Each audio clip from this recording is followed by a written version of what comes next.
corner, Milana Safronova. So an IBA.PRO fight here, over 6 rounds at 63.5 kilos. And making her way to the ring first will be Milana Safronova of Kazakhstan. 34 years old, 2 fights and 2 draws in pro boxing. This is her IBA.PRO debut. Boxed for Kazakhstan internationally as an amateur, went to the World Championships in 2018, the Asian Championships in 2024. So those appearances in big international tournaments have been relatively few and far between, but it's a very strong team. So that's not altogether surprising, not that rare. And when I look at her pro record, actually, there's a fight that stands out. She made her debut in August 2017 and had another fight 4 months after that, and she drew against Bomi Ray Shid. Now, a few of you will remember that name because she gave Caroline Dubois a hell of a tussle at the Royal Albert Hall back in March. Dubois was well ahead going into the last couple of rounds, but Shin just kept going, got to her, and very, very nearly turned things around. So that's an interesting fight to have on the ledger. She's been out of action in the pro ring since then, but looking forward to seeing what she can do.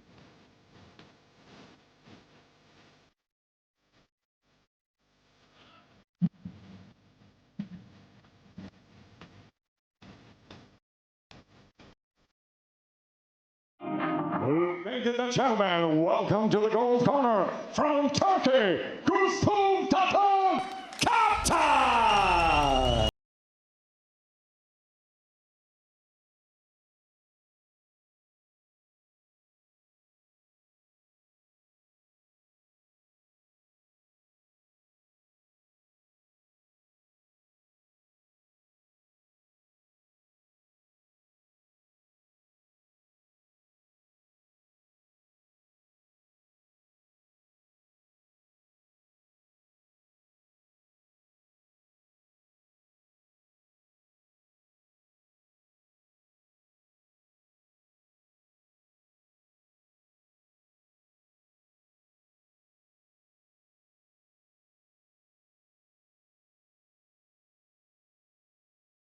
Till this year, and now maybe she's back. She's 34 years old, 173 centimeters, and 63.4 kilo.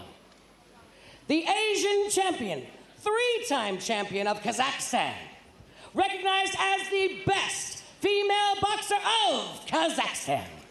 World Championship bronze medalist from Kazakhstan, Milana Safronova!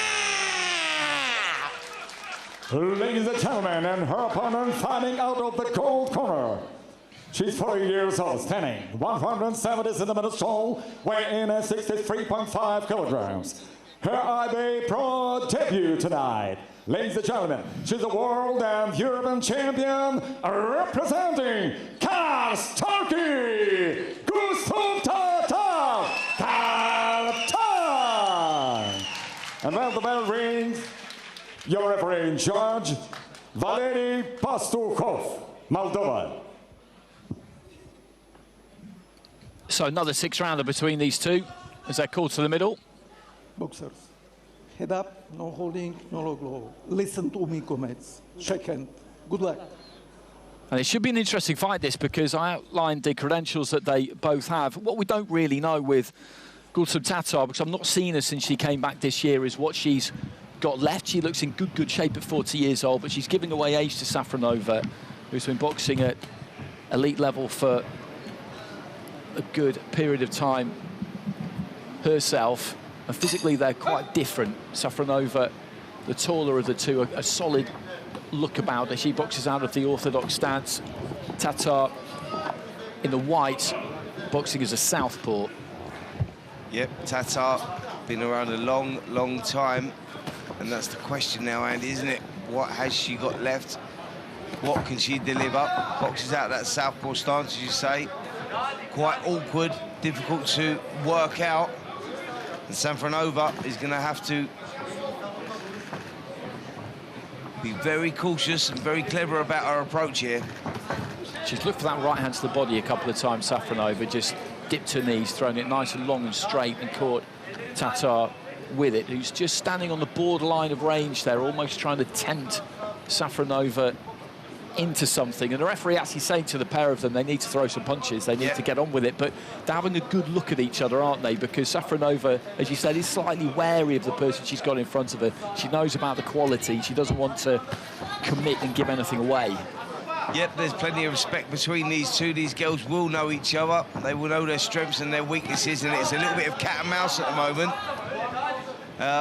Just trying to draw the other one's lead. You can see the boxing IQ from both of them is good. You know, they're controlling their space very well. Tatar just falling in a little there, losing her footing.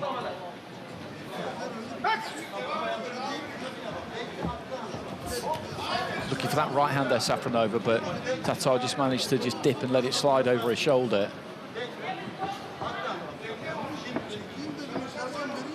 Hanging on that back foot with that left hand cocked and ready to go, Tatar, at all times, really. Safronova has got herself in a good position here because she's holding the centre of the ring, so she will be forcing the pace of this one. Tatar looking to counter, lands a good counter on the bell there. Lovely little shot. Saw a little glimpse of magic there as the jab come out from the southpaw style from Safronova. Tatar made up maybe that lovely right hand, probably the cleanest shot of that round. You could just see the time there, couldn't you? Because she just pulled onto that back foot, fired that left hand. It was kind of perfect, really. So it's an interesting opening round, that. Not too much between them. Yeah, Tatar maybe just stealing it, maybe with that last shot. And I mean, you know, it's the sort of the only real highlight of the round that where something really did stand out. Now, I get where both of these girls are coming from. The boxing quality is high in this one, and neither one of them wants to make a fundamental mistake, because if they do, they get made to pay the price. And we saw that at the end of that round there with Tatar, who landed that lovely right-hand counter. Round 2. So the schedule for 6.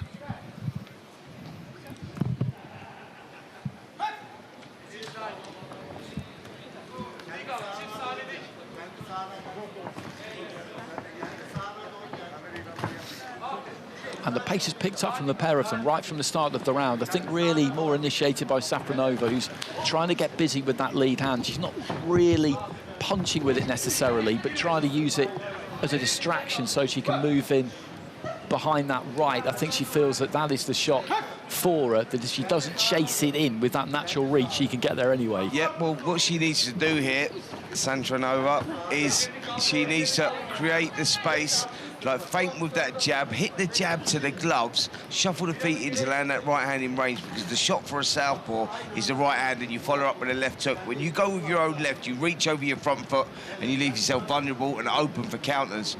So here, Safronova, what she needs to do is punch to the gloves here of Tatar, and then let that right hand, there's the right hand, then she needs to follow it up with a left hook and shuffle her feet into range. It's an interesting tactical battle, this, because Tatar is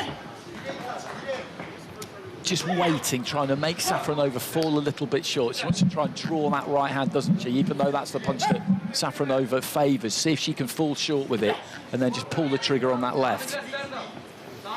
Bounce off that back foot almost.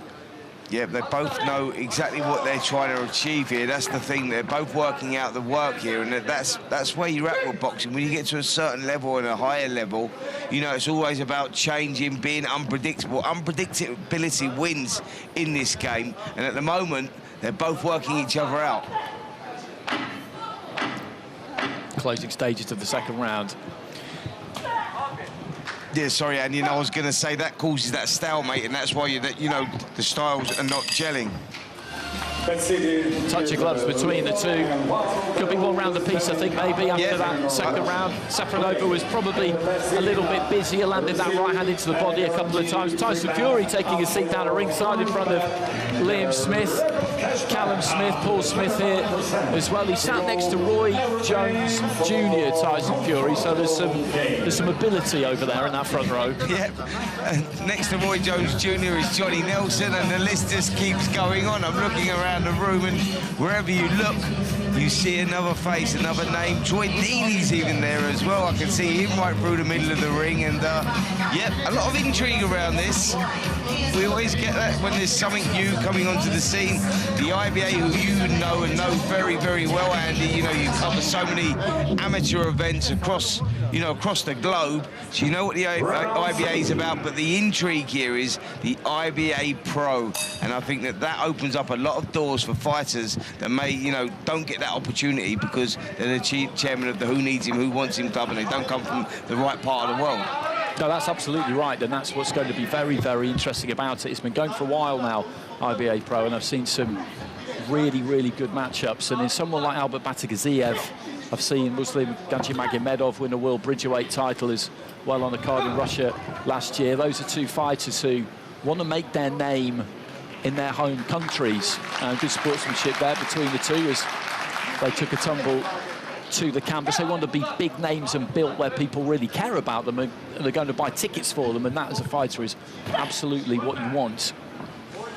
Yeah, nice to see that bit of respect between the two there, wasn't it? Safronova giving Tatar a little cuddle. She pushed her down on that floor, so it's always nice to see that. There's a lot of respect between these two, but you'd like to see maybe not so much respect when it comes to the boxing side of it, Andy, because one of these girls needs to make that move. You know, they need to take that chance, take that opportunity, because that's what boxing's all about here. You know, and they're both playing it a little too safe at the moment. Tatar a few seconds ago got those feet in and rattled off a decent combination to the body. Throws her left into the body there, but it's settled into a little bit of a pattern this. She's looking for the long right hand, Safronova, as she did there, and Tatar's hoping to time it and catch her maybe with that quicker hand speed. And that's exactly what Tatar just done there, with that straight left hand through the middle, boxing out of the southpaw stance, Tatar. And maybe just those couple of little shots is the difference between these two, and enough to win these rounds. But, yep, dare I say, it's no more than a sparring session at the moment, because neither girl is willing to commit. And at some point, they're going to have to commit. Again, just down on the floor. And there goes the bell. Just a little bit of a wrestle there towards the end of the round, and I agree this does need to just liven up a little bit, because tactically they've been having a look at each other. There aren't too many glaring deficiencies there in either one of them, but I think they need to up the pace, the pair of them, and just go looking a bit harder, because at this kind of tempo, then one of them is going to get to the end of the fight and lose on points and feel like they might have done enough to win it, but you need to do more than that. Yeah, or on the flip side, one of them is going to get to the end, lose on points, and just leave this place, leave this venue really annoyed with themselves, saying, why didn't I do more? You know, I think that if you give it your all and you leave it all in the ring and you can't do any more, you're satisfied with your performance, you know, and I think that that's where we're at right here. These girls have got this opportunity. This is a great platform, a lot of eyeballs here. Not many times you see as many boxing stars in one room as what we've got right here in Istanbul. So a touch of gloves and into the second half of the fight. Gulsum Tatar of Turkey in the white, Safronova of Kazakhstan in the black. Nice start there from Tatar, who landed a couple of nice left hook hands through the middle, followed by the right hooks over the top. That's better. That's what she needs to do now. Try and build on that if she wants to make a significant lead. I've got her 2 rounds to 1 up at the moment, but subjective scoring, the rounds were close, very tight. No one really dominated in those rounds. So this fight still very much there for grabs. Still, this is a 3-round contest in my eyes. Chopping right hand from Safronova. Just about got through. Again, she dips her knees and looks for that long right hand into the body. Tatar's done a good job, actually, most of the time of avoiding that. And we saw Safronova there throwing that backhand, that right hand, and falling in over the shots again. And that shows a lack of commitment to step in with that front foot as well there, which is what she needs to do here. She's touching, but you see when she's throwing that right hand, she's reaching with a shot, and that's why she's losing her balance, but also leaving herself very vulnerable and open to the shots. But of the two in this round so far, she is the more proactive, she is the more aggressive. She started the round well, though, Tatar, with that combination, that couple to the body. But when there's not much to pick between fighters in terms of punches landed, and that's what you're always looking for as a judge, that's all that matters, who lands what and what effect does it have. But when it's difficult to do that, then judges will favour the fighter who was on the front foot more. Yep, totally agree, and that's where we are with this one, a real seesaw of a contest where no one is really taking control, stamping their authority on the contest, and they're boxing in little snippets, really. And that's, there we saw Safronova just trying to rush in, trying to steal that last 10 seconds. Will that be enough to win the round? And that's pretty much where we're at with this one, Andy. You know, do you go for Safronova, who had her good spells, landing some good shots, or Tatar, who actually had a good start to the round, but didn't really produce much after that? No, there's been some tricky rounds to score in this fight. I mean, you can have 4-0 either way or anything in between, to be honest. It's one of those, isn't it? Yeah, I now got it two rounds apiece at the moment. I've got this 2-round contest here. This fight can be won and lost for me in those last 2 rounds. But like you say, Andy, it's one of those subjective scoring, what you're looking at. Tatar could be 4 rounds to 0 up, or Safronova can be 4 rounds to 0 up. It's one of those contests where we've just not seen enough. You know, I want to see a little something now, you know. Safronova is up off her stool, she's shadow boxing, she's punching. Let's see a bit of action in there. Let's see you let those hands go now. Take a chance, take the gamble, because that's what you're going to need to do. So into the 5th. And the arena just filling up all the time. Another look at Tyson Fury there between rounds. We were asking him earlier if he's happily retired or could he be coming back. He described himself as the boomerang. He always comes back at some point. So that didn't do an awful lot to dispel the belief that it's not going to be a permanent retirement. We thought we might see Anthony Joshua out here this week, and it would have been interesting to hear what those two might have had to say to each other. AJ unfortunately couldn't make it, but the rumours will persist around Fury for a long time. A long right hand there. I think the shot to land on Tatar, and a delayed reaction almost, and she ended up going down. Our inside photographer was right between myself and the action, but it was a slightly strange knockdown there. Well, she appreciated that she was knocked down. She, you know, she didn't have any arguments about it. There was a definite delayed reaction there. It was, like you say, a lovely straight right hand that went through the middle, and it had a delayed effect, didn't it? So that's a significant blow landed, though, by Safronova.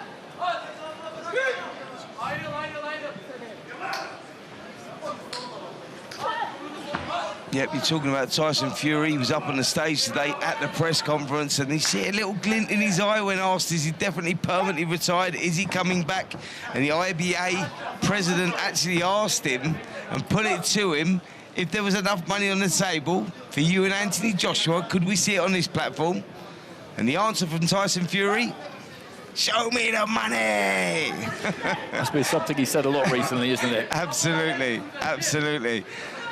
Yeah, I don't think it's the end of him. I don't think we'll see the end of him. Yes, he's enjoying retirement at the moment, but I think we see the big man back in the ring.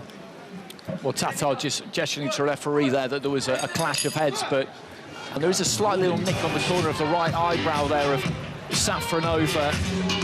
But that was a good round for Safronova. She scored a knockdown, so that will be a 10-8 round in her favour, which is a major step towards winning the fight. It was that long right hand that put Tatar down. It'd be good to get another look at it. As I mentioned, there are photographers on the loose on our side of the ring, which there isn't normally, so I didn't get the greatest view of it. Yeah, well, Tatar is very disheartened with that. She walked back to the corner, the head was down. The corner man has literally just thrown water in her face there, trying to really pump her up, doing what a good corner man would do. He knows she's feeling sorry for herself, and that's a horrible place for a fighter to be in a corner. When you're down, you're feeling sorry for yourself, and you look across the ring and you see Safronova up on her feet, bouncing. She's really in a good headspace right now. And Tatar, the only advice for her here is to go out there, and she's really got to put it in there, make or break time here, because that 10-8 round, she's fallen well behind on the scorecards. So into the 6th and final round, just pushing off maybe with the forearm, the heel of the glove there, Safronova. The referee just having a word, though, with Tatar, and Safronova looking to to increase the tempo here, which is something we've been looking for the last 2-3 rounds. It has been a bit messy at times. The heads coming together on the inside. You can see that nick on the corner of the right eye there is Safronova. I think there might be something on the corner of the left eye of Tatar as a tangle on the inside again. Yeah, just seems the legs seem to be a little bit weak, don't they, of Tatar? She sort of goes over quite easily. Maybe still feeling the effects of that knockdown, I'm not sure, but yeah, the balance is not quite there from Tatar. And Safronova is dominating this last round. So she's just been taken to the corner here, Safronova. The referee's just having a look at, I think, a nick on the corner of the right eye now. They've come together quite often. The styles just haven't really meshed or blended throughout the course of this one. And there's that right to the body again. She threw that with the very first punch of the fight. Just dipped her knees through that right hand long in towards the midriff. The referee just having another little word there as we enter into the final minute of this contest. Yep. Safronova has finished strong enough here to get this one. Yep, she certainly has. You know, it's one of those fights where no one really wanted to commit in the first half of the fight, and we didn't know which way the rounds were going. They could have gone one way or the other, but I think it's been a dominant second half of the contest from Safronova, who's gone out there. She's taken the control of it. She's done what she had to do, and she's dominating this last round. And you just feel that Tatar now, the fight has slipped away from her as that bell comes closer. So closing stages of this 6-rounder in the super lightweight division. And there goes the bell. And you can see the damage on the right eye there of Safronova. Nico Ali Walsh and Conor Benn in the front row there. Nico Ali Walsh was doing a touch of modelling earlier on. We had a fashion show at the press conference. Naomi Campbell was sat in the front row, and on a list of things I never thought would happen to me, sharing a stage with Naomi Campbell, Spencer, was right up there, to be honest. Honestly, it was one of those pinch yourself moments. You just thought, when, you know, I mean, yeah, they're trying to put their own flip on it here in boxing, and they've done a great job. And it's not just the people that we've got here, and the boxers, the current boxers, and past great boxers that we've had. But, you know, what they've been doing here, we had a fashion show. That's right, you heard it right there. A fashion show straight after the press conference. And you've got the likes of Naomi Campbell here. It's just like, you just go, what is going on? What is going on? I mean, not in a bad way. It's in a very good way. There's like, we like change. But yeah, it's been a real eye-opener. I think that the IBA, you know, they've done a great job here. And you know, we've got some brilliant fights on. We've even got a bare knuckle fight coming up, guys, as well. 2 of those, I believe, Andy. And a real barnstormer for a top of the bill. Really looking forward to this. And Safronova will have done enough there, I'm sure, when we get the scorecards through. Tatar, as I say, achieved so much earlier in her career, has been very inactive of late, looking to try and make that comeback, and ran into someone maybe a bit too fresh for her. And now, ladies and gentlemen, the winner, by a unanimous judgment call, in the black corner from Kazakhstan, Safronova Milana! So Safronova gets it, as we knew that she would, and you can tell by how pleased she is about that on her IBA.PRO debut. That gives you an idea of the respect that she has for somebody like Gulsum Tatar. That was the name she really wanted to get on her record. It was maybe a bit too respectful between them in the first 3 or 4 rounds, but towards the end, Safronova just put her foot to the floor, and Tatar just couldn't really stay with her. Yep. And you sort of totally get it. You know, you get girls that can both boxing at a decent level, and they didn't really want to commit because they know they make a fundamental mistake and they get made to pay the price for that one. So you're just waiting to see an opportunity. You're trying to be creative, find that opening. And it just went on a little too long with both girls just looking and holding back and waiting. But in the end, Safronova, she went and done what she had to do. She was up on her toes, landing the cleanest shots. Great performance by both girls, and a well-earned victory from Safronova.